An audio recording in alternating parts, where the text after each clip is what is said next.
So I've had the privilege the last couple of years to coach badminton in my kids' school. And badminton's kind of a fun sport. How many of you know, you've seen people play badminton before?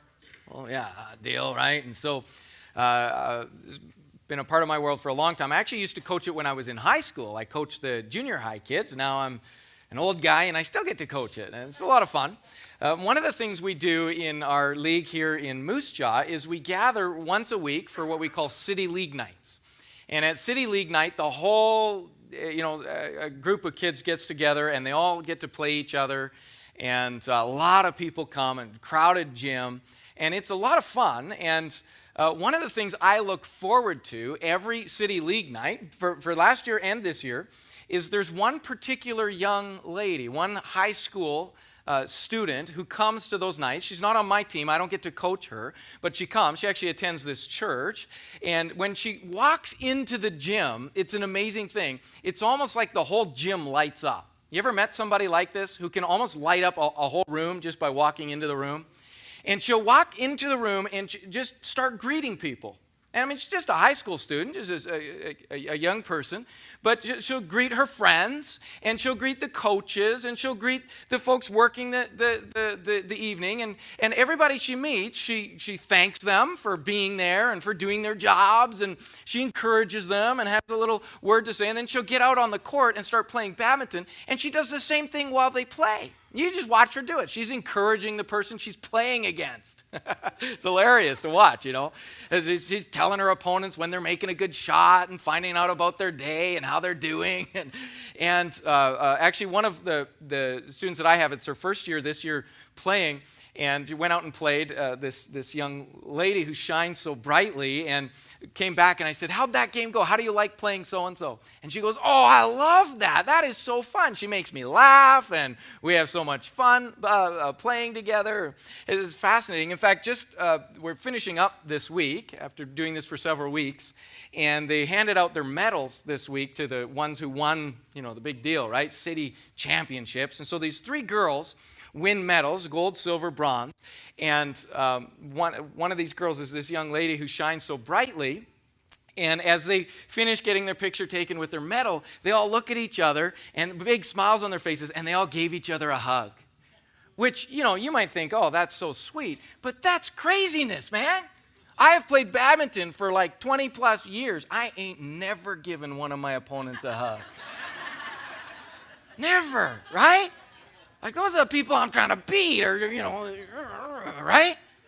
And there they are hugging each other. That was so fun. We love playing badminton together. Anyway, it's hilarious. Now, here's the deal.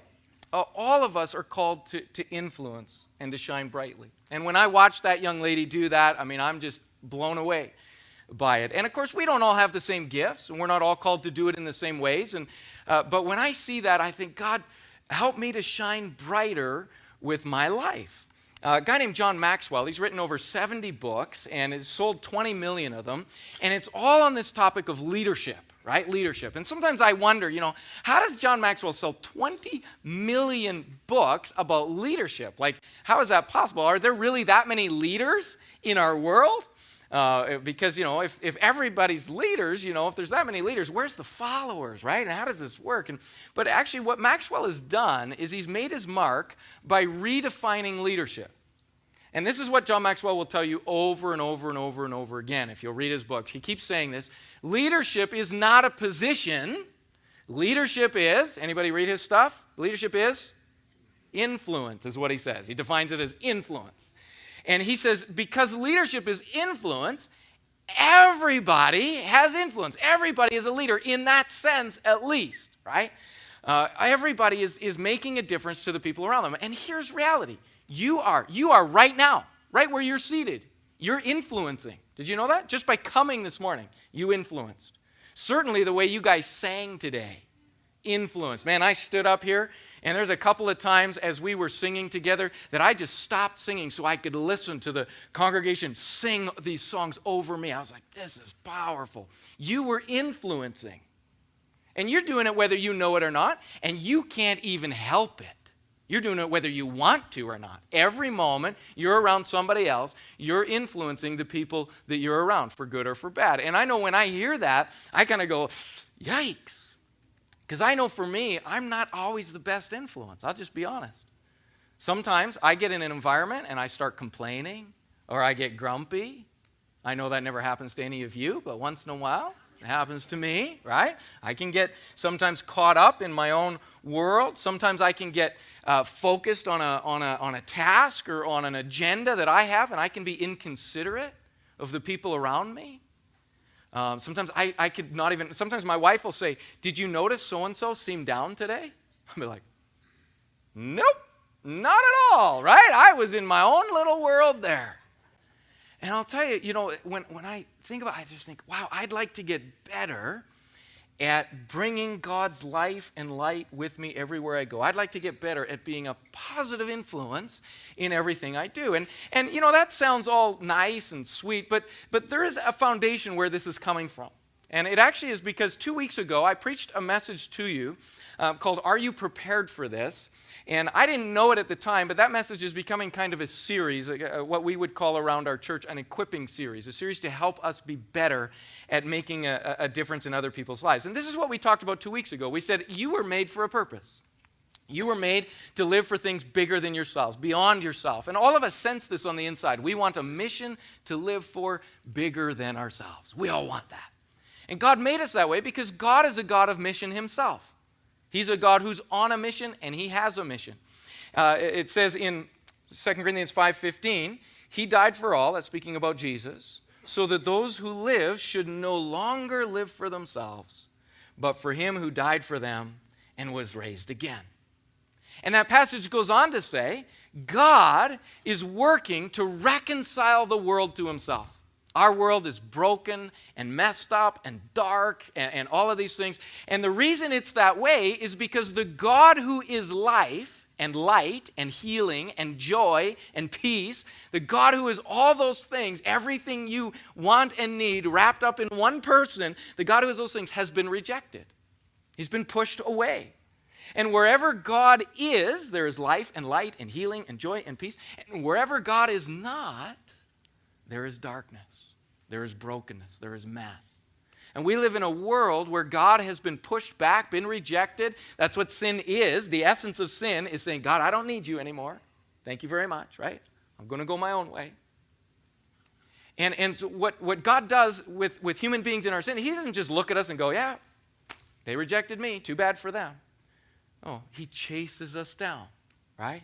He comes and finds us. He's on a mission reconciling the world to himself. He's on a mission saying, hey, if you will have me back, if you will invite me into your world, if you will let me love you, if you will let me rescue you, I'll do that.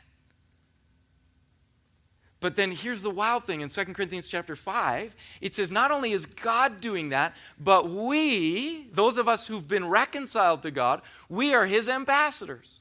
As if God was making his appeal through us to be reconciled to himself. So you and me are invited into that mission. Jesus himself fleshed that out. And that's what I was telling you 2 weeks ago. Acts 10:38 is a great scripture that describes how Jesus did that. Jesus shows it what this looks like up close and in person. Everywhere Jesus went, everywhere that he saw brokenness, everywhere he saw pain, everywhere he saw the darkness of our world, Jesus brought love and light and healing and set people being set free and delivered. I love the way Acts 10:38 just says he went about doing good. That's what Jesus did. He just went about doing good. And wherever there was oppression, wherever there was darkness, wherever the enemy was at work, Jesus came in and said, no more. I'm changing that. And then, of course, Jesus said to you and me, just as he has been the light of the world, now he is asking us to what? Be the light of the world. He says, I'm the light of the world. And then he said, now you're the light of the world. So let your good deeds shine before men and they'll glorify your Father in heaven. You're going to shine in this world. And that's a pretty big task because when we look at our world, there's a lot of darkness. There's a lot of brokenness. There's a lot of mess. We see it in our own lives. We see it in our homes. We see it in our neighborhoods. We certainly see it in our city. And sometimes we get overwhelmed by the darkness. Sometimes we're talking with somebody who's going through stuff and we don't know how to help them. And we just think, wow, the world's so broken and there's so much darkness and I'm such a mess. And we wrestle with all of that. And one of the things I do when I feel overwhelmed with the darkness is I remind myself of the times when I've seen God break into the darkness. How many of you have ever seen God break into the darkness?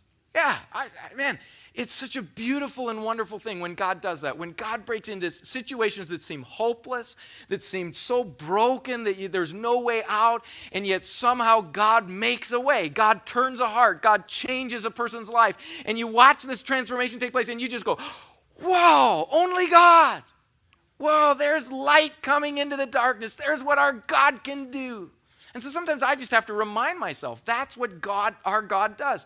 The kingdom of God coming on earth, right? We pray that. Lord, your kingdom come, your will be done on earth just like it's done in heaven. But how God does that is what we sometimes say is by means.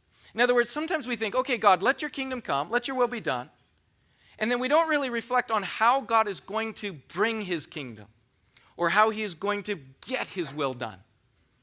And we just assume that God will just, from heaven, just kind of zap, and there it is, right? It happens. God's will is done. Woo, there it is. But the vast majority of the time, God accomplishes his will. He brings his kingdom by means, okay? He uses something to get it done. And guess who his means are for the most part? It's us, right? It's his church. That's why Jesus said, I will build my church, and the gates of hell will not prevail against it. The church was meant to be God's invading force into this world. Those who bring the kingdom of God, bring the life and the light and the joy and the peace of God into this world. So wherever we see the gates of hell, we just shout, attack, right? Wherever we see darkness, wherever we see brokenness, wherever we see pain, wherever we see poverty, wherever we see these things, we say, that's our mission. We're bringing that. And that sounds pretty exciting and pretty challenging. And it's like, yeah, go church, bring God's kingdom into the world. But it also seems a bit scary if it's about us. Let me put it this way. This is just a diagram here that shows that this is God's mission, heaven invading earth. Okay? That's God's mission, bringing heaven to earth, bringing all that is good to our broken world. And of course, Jesus was the one who bridged that by his very life and death and then resurrection, the way he lived his life. But then Jesus handed that off to his church, right? We now bring the kingdom of God with us. Firstly, it happens in us and then through us. And again, that's great, that's awesome, that's exciting, until we hear it this way, right? It sounds really cool when you say the church, until we realize the church is me. And then we start to ask questions, right? Me? Are you serious? I thought that was for somebody with more faith or more gifts or more character or more ambition. I'm too small. I'm too broken. I don't quite have it figured out yet. That must mean somebody else. And we do an awesome job of kind of sliding out of the way and saying, yeah, me, not me. How about you? Right? And we say, well, probably some leader somewhere, some important person somewhere, some gifted person somewhere. They're the ones who are going to bring light into the darkness. And I'll stand on the side and just kind of cheer them on and say, good for you, that's awesome. But when it comes to like my neighbor, right? Or my workplace, or my boss, or my employee, or my friend, or my marriage, or my kids, or my parents, or my classmates, well, I'll just sit tight and hope for the best, and you guys go for it. Church, go, right? So that's our challenge, and this is what we learned 2 weeks ago. We learned that really none of us gets a free pass on this deal. In Ephesians 4, when Paul describes the church, he says it's actually when the church is working right, it's when every part does its work. Every part. Every single one of us helping the other parts grow. Not waiting till we have it figured out, not waiting till we know everything. From the very first day we are born again, we are part of now the mission of God. We are part of the whole deal. We're to be used by God. From day one, we get invited into that. Whether we have it figured out or not, whether we do it perfectly or not, we're in there. And so we talked about how we can do that. And Pastor Barry built on that last week, talking about, okay, we're going to go out and do good works, but we're going to do it with the right motives. That motivation matters.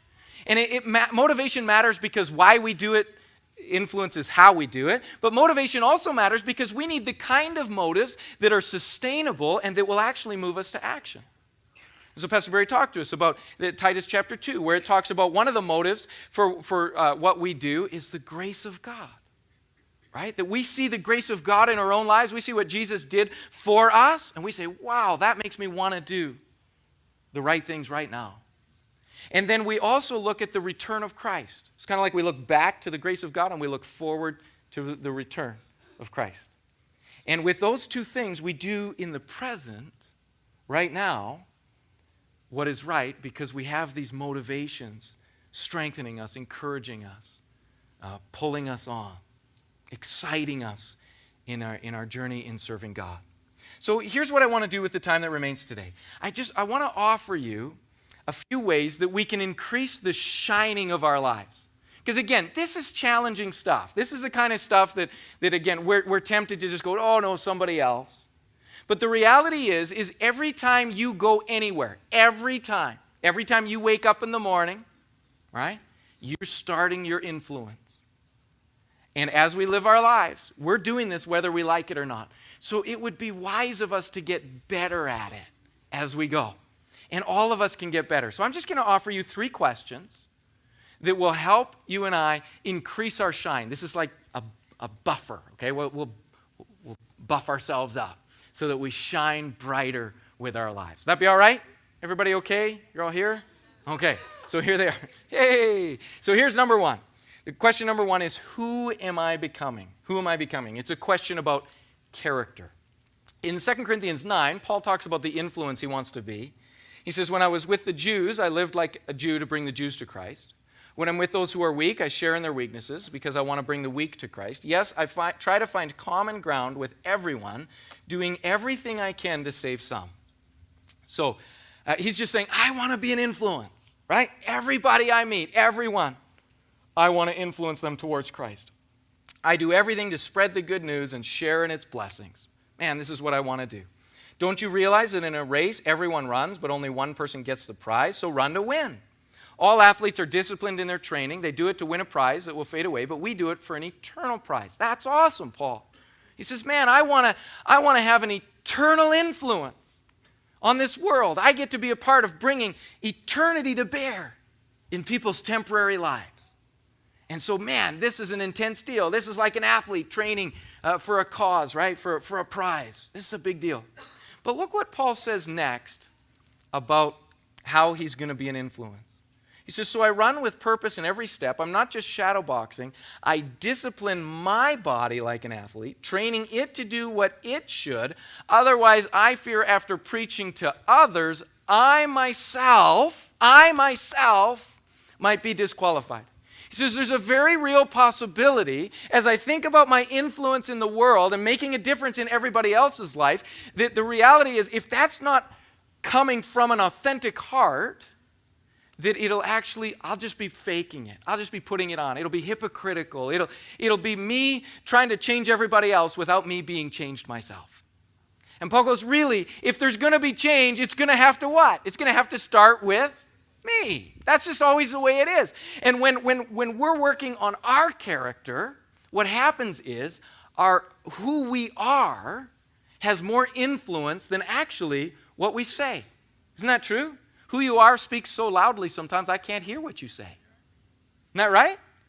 And that's really the primary principle of influence is that we teach what we know, but we reproduce what we are.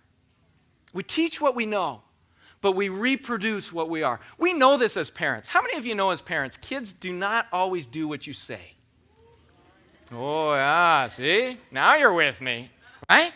I'll tell you, as parents, we know this. Our kids don't do what we say all the time. Or if your kids do, I'm happy for you, right?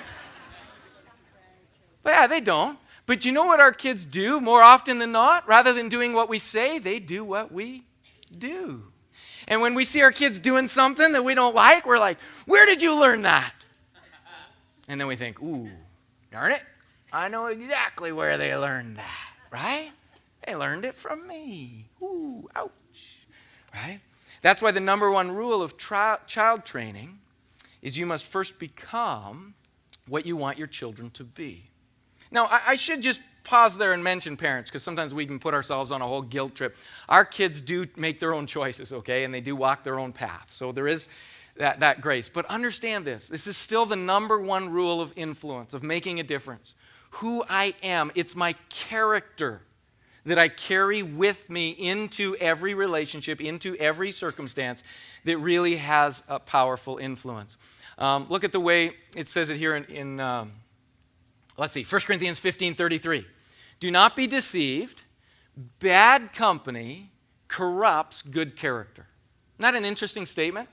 This is an area we can trick ourselves on, right? That's what he says, don't be deceived. It's easy to believe this isn't true. But bad company, bad characters, corrupt good characters. Do you see the message there? My character influences the character of the people around me, and the character of the people around me influences me. It's how human beings are wired, and we can't help it. We're like sponges. We soak up what's around us. One person said it this way: you are the average of your 5 closest friends. Right? Or another person said it like this: show me your friends, I'll show you your future. The writer of Proverbs puts it like this: if you walk with the wise, you will become wise, but a companion of fools suffers harm. Now, that ought to make us think about who we're going to walk with and who our companions are and what influences people are being in our lives. But we have to reverse that question too, don't we? On the flip side, I have to ask the question, what kind of influence am I? I remember one time I was just a young man, a teenager, and I just watched this interaction with these two people who saw each other after not being together for a long time. There's an older guy and this young couple. They might have been married for 5 or 7 years. And this older guy meets this young couple. He says, hey, how you doing? You guys, and he asks the young lady first, how you doing? And this young lady goes, oh, I'm doing great, and we're doing so awesome, and life is good. And he says, oh, that's fantastic. You look so good. And then he looks at the guy, and he says, how are you doing? The guy says, oh, we're doing pretty good, And then he looks at the guy, and he says, one thing I know? You must be treating that lady well, because she seems like she's doing fantastic. I remember as a young man just watching that interaction and thinking, I hope I treat my wife well, right? I hope that she flourishes out of the relationship over time. And I hope that somebody who hasn't seen us for 5 years or 10 years is able to come and say, wow, you must be a good influence. Do you see what I'm saying there? Our character, not just what we say or what we do, but who we are, influences the people around us. And sometimes that sort of makes us feel a little bit bad, and we're like, wow, my character isn't what it should be, and I know that, and we're our own worst critics, right? We know our own flaws and our own brokenness. We think, I better just go hide somewhere so I, don't wreck everybody else's lives. But here's what actually the gospel invites us to. The gospel is good news, right? Good news, not bad news. And what the gospel tells us is you can change. I can change. Where we see flaws in our character, where we see that we're not who we ought to be, the question isn't just who am I? The question is who am I becoming? Becoming. God's growing me. God's developing me. God's increasing my character. God wants to help me become more and more the kind of person who brings his life and light and joy everywhere I go and in every part of my life. I love this about the Apostle Paul. Philippians chapter 3. The Apostle Paul says this in Philippians 3. He says, I haven't already arrived or achieved everything. And by this time in Paul's life, he's older. He's done a lot. He's planted churches. He's done all these things. And yet he still looks at himself and says, I'm not there yet. I know me. And I'm not there. But he says this. He says, but I press on. I'm still moving towards that for which Christ apprehended me. I'm still trying to apprehend that. I'm still going. I'm still growing. I'm still learning. I'm still developing. And church, this is one of the most important things about influencing other people in our lives in a positive way, about shining brightly, is just saying, God, where are you working on my character? And listen to me, guys, because I get pretty fired up about this, but listen, our character does not grow positively all by itself. If you leave yourself without intentionality, which direction do you think you'll go? Do you think you'll get better or worse? You're right. Yeah. You leave things all to themselves, right? It's the second law of thermodynamics, right? Everything left to itself, it tends to get more chaotic, not better. Right? You leave your garden, you just say, I think I'll just leave my garden for a few years, see how it does on its own.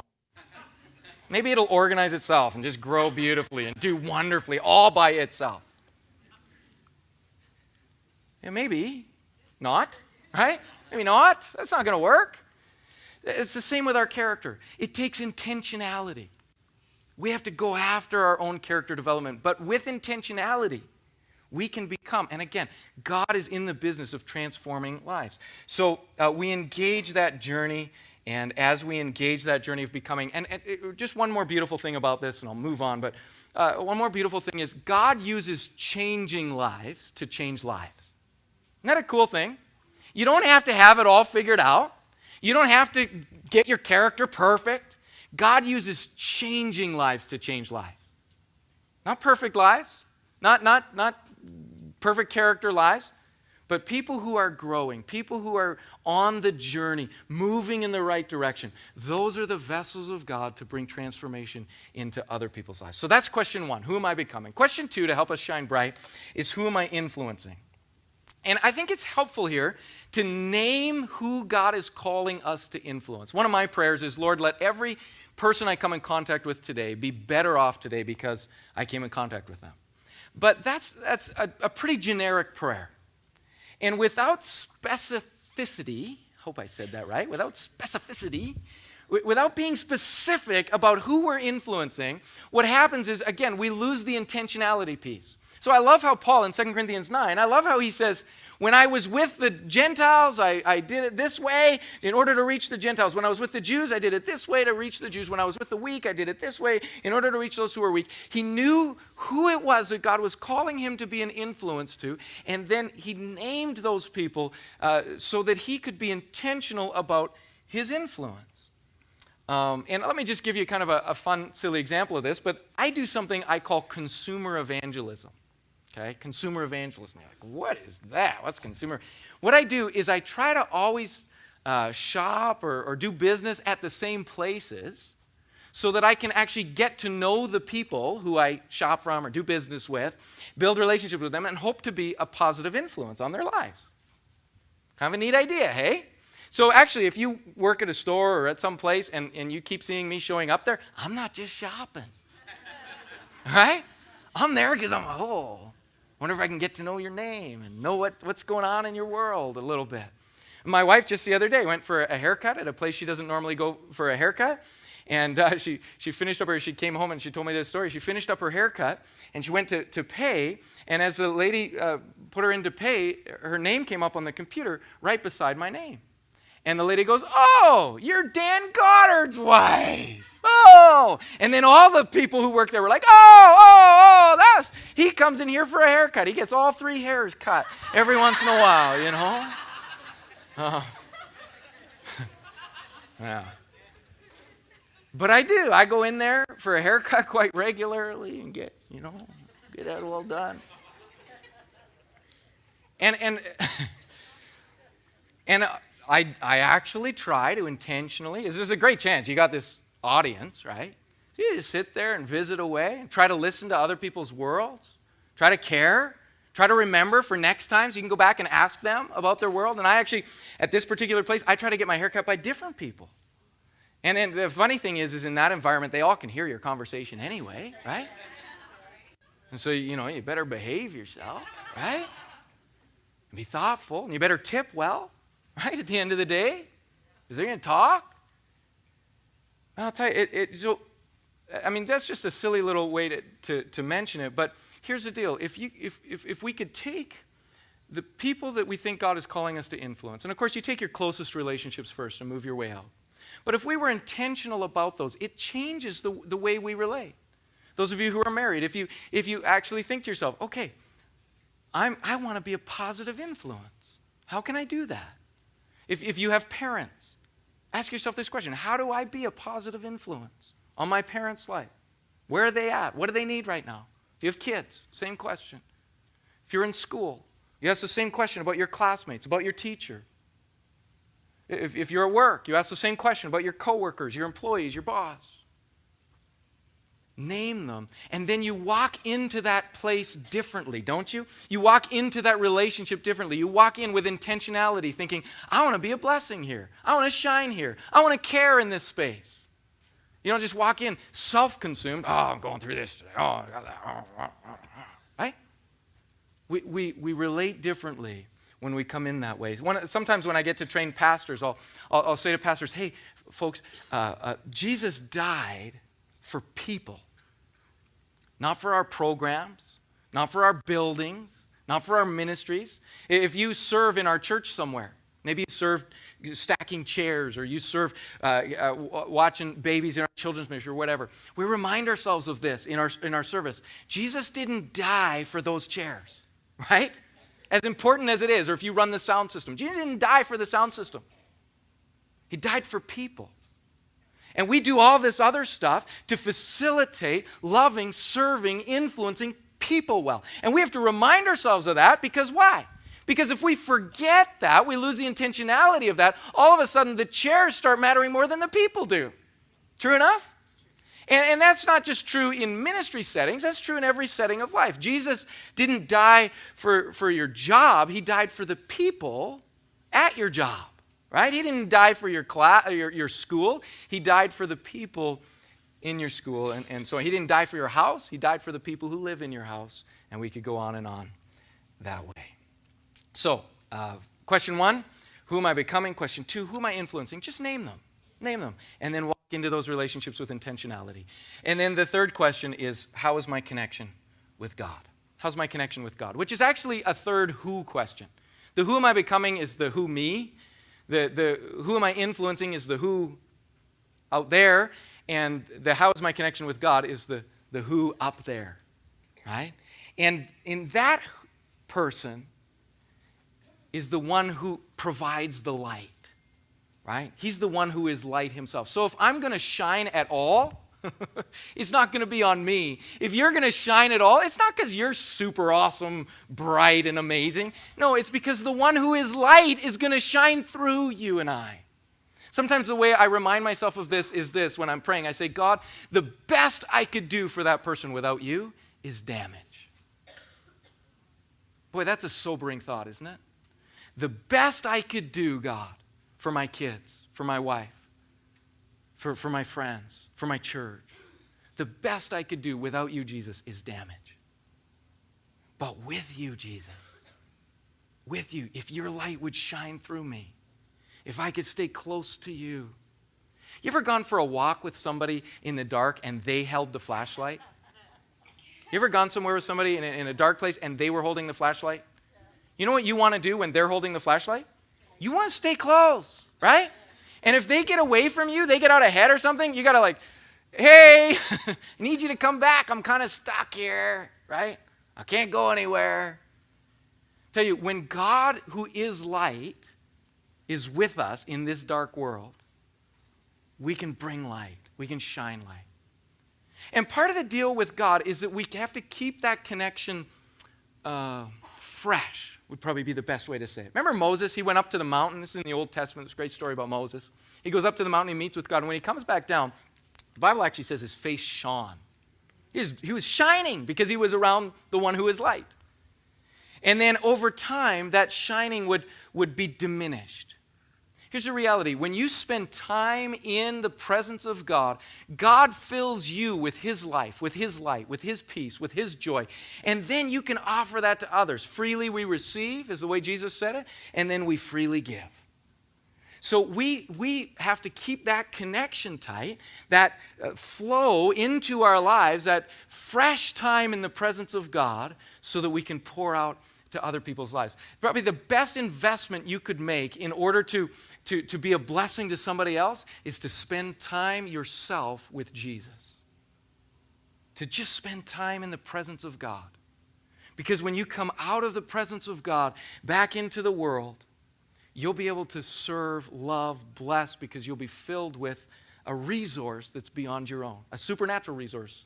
And by the way, when we feel like, oh, this is too much, I'm too weak, I'm too small, I don't have it all figured out, I don't have all these things, that's why we need to stay connected to God. That's why this mission impossible becomes mission possible, or that's how this mission impossible becomes mission possible, when we have the God who does the impossible with us and through us. When we keep that connection strong, everything good in your Christian life will flow from your personal connection to God. Everything good will. In John 15:5, Jesus said, I'm the vine, you're the branches. If you abide in me, if you stay close to me, if you'll live in me,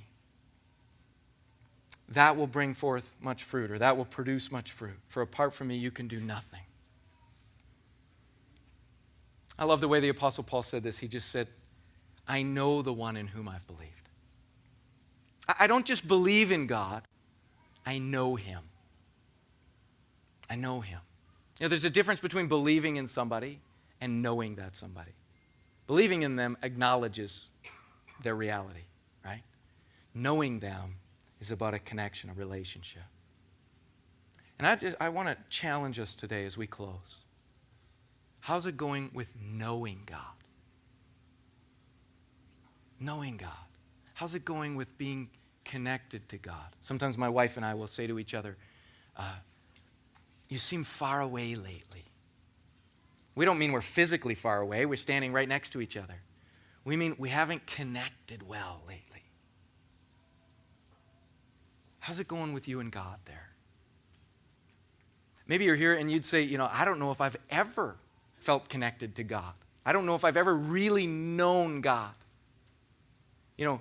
The way the Bible describes it says that God is out looking to reconcile people to himself. Maybe the reason you've never felt like you knew God is because sin has separated you from God. And the best decision you could make in your whole life is the decision to be reconciled to God. The Bible actually tells us God is searching this earth. He's going through each person and saying, would you be reconciled to me? Would you be reconciled to me? Would you be reconciled? And he's even provided a way for that reconciliation to happen. Jesus died on the cross to deal with our sin that separates us from God. He paid for our sin there. And so if you're here and you've never stopped in your life and just gone, hang on a second, I want to be made right with God. I want to know God for myself.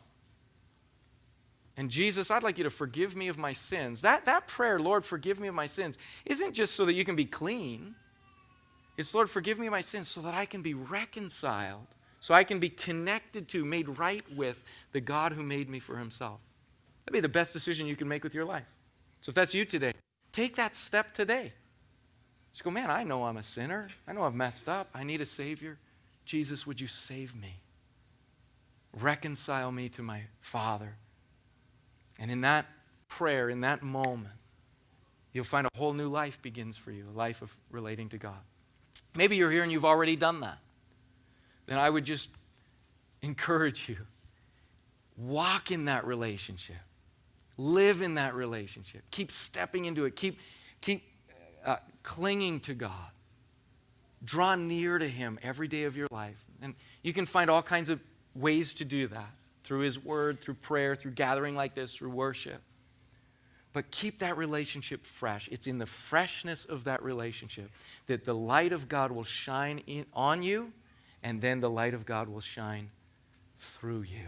And really, life is just about those three relationships, right? My relationship with myself, my own character growth, my relationship with others, I get to be an influence, and my relationship with God, which is where it all comes from in the first place.